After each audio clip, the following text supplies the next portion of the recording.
Now what I'd like to do is get up onto the drum set and share with you how you can apply these 7 essential rudiments to the drum set. Okay? We obviously start out with a single stroke roll. That's the main thing you're going to use as you're playing beats, moving around the drum.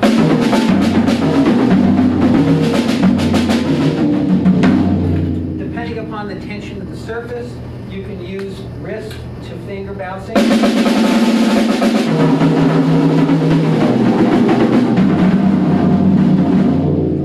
Down there because the head's looser unless you go to the edge. There's more rebound toward the edge. And Tony Williams had a group called Lifetime, and he would do these super fast single stroke rolls. You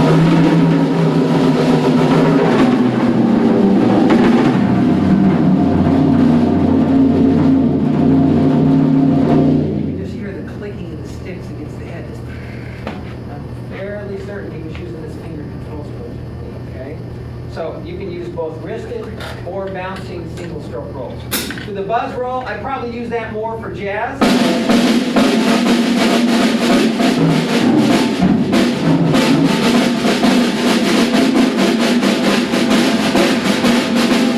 Okay. I also will do embellishments if I play kind of a funky style beat.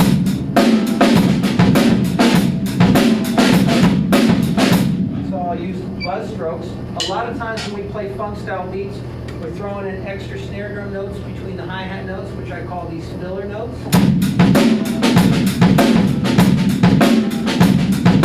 Well, they're single notes, and if I play them very quietly, we refer those as ghost strokes. But you may notice I'm using a tap stroke technique, just a wristed only motion.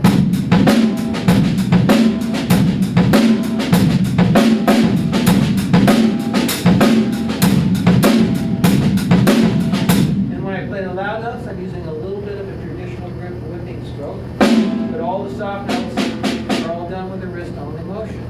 Now, I can take any one of those single notes and I can buzz them.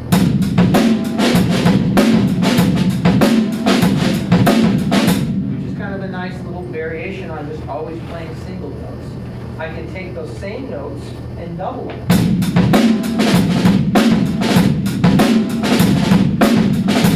So I end up ultimately mixing up those filler notes. All singles can be doubled or buzzed, so I use combinations.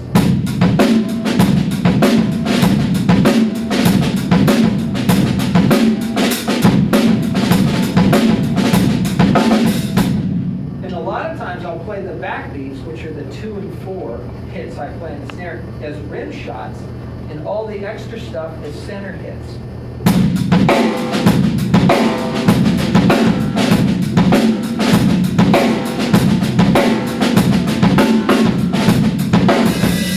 That way I get the different sounds, different dynamics. When I play a rim shot, it's quite a bit louder to my ear. It's certainly a different frequency than when I play just the center. Okay. So there's a quick example of combining singles with buzzes with doubles just when playing grooves. If you're playing a two-handed 16th note funk style beats,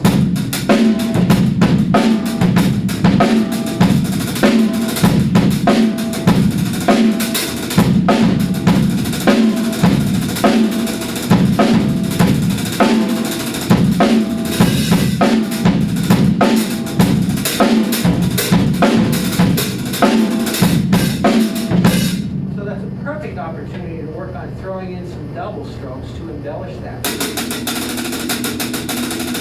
If you watch the movie Drumline, they play in one scene a common chord exercise.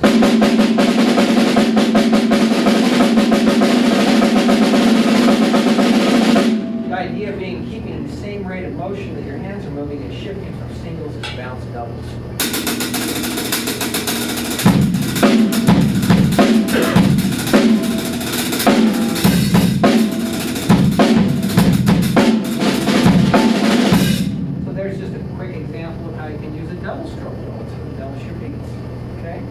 Now, as we move down the sheet, we come to the 5-stroke roll, which is that double and single combination rhythm. And this can be used for fills, it can be used in grooves, both. One of the most frequent ways I use it is I'll place the accents on the toms and I'll keep the doubles on the snare.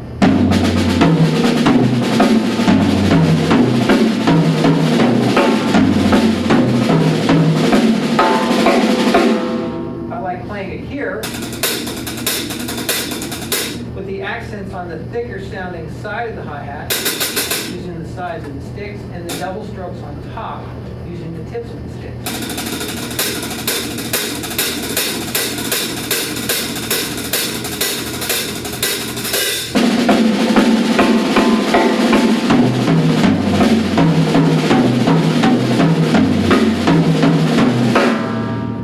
Put the accents on the cymbals and add a bass drum to support the crash.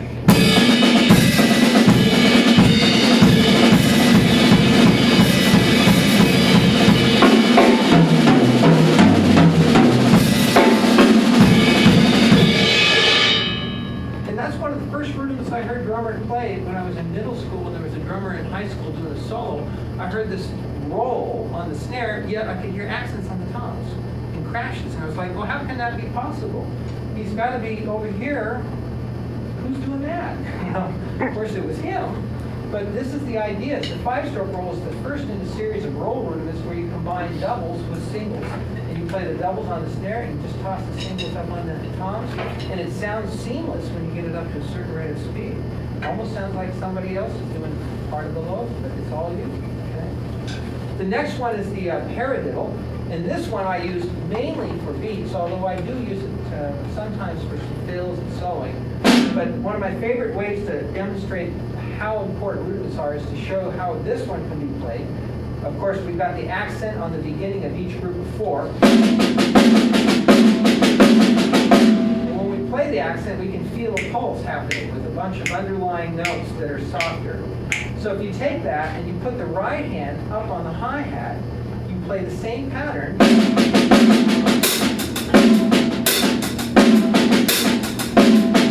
then you just add your right foot to your right hand motion. If this feels weird, you can just start playing your right leg, and then you'll know when to hit the bass drum pedal.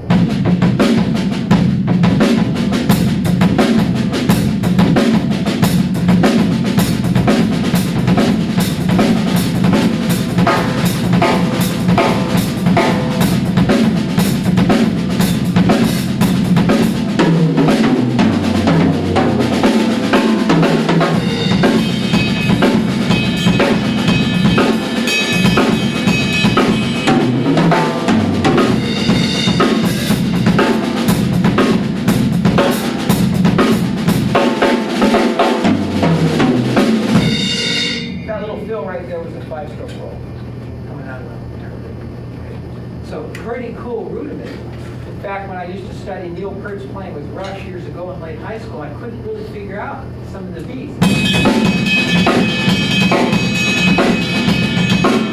It's a paradiddle. Then I started to understand these fancy beats these drummers were playing were mixing singles with doubles, which is what a paradiddle is. 2 singles and a double, 2 singles and a double. On the snare drum, it doesn't make a lot of, well, so that's nice.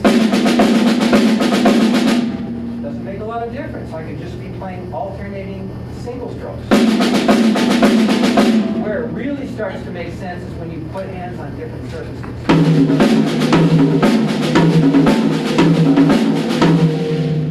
Okay, and then all of a sudden it's like, wow, now I understand why this rhythm might have a really great sound if I apply to the drum set. All right? Then if we go down, the next one on there is the flam.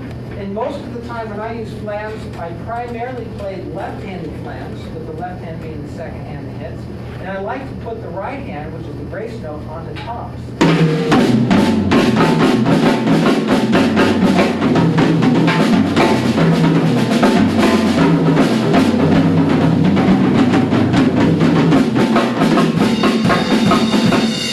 And there I'm putting the grace note on the cymbal and adding a bass drum to the grace note.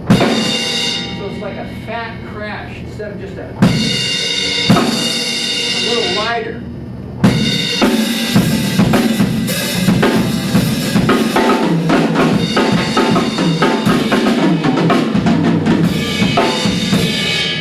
I'll even put them on the bell of the ride.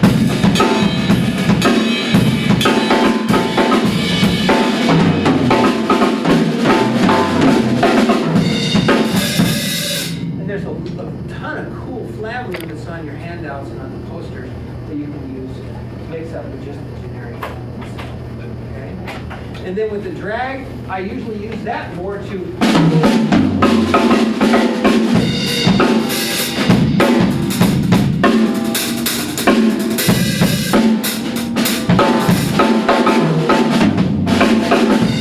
those kinds of things. And you hear drummers do that stuff with these.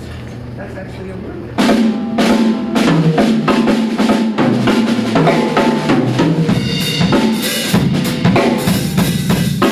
It doesn't have to be a swingy hip-hoppy feel. Just using that because that's what came to mind. So that's just a quick example of how you can apply these 7 essential rudiments to the drum set, and you can see the potential just from 7. So if you were to explore the remaining rudiments and really try to get those under your hands, it's pretty interesting.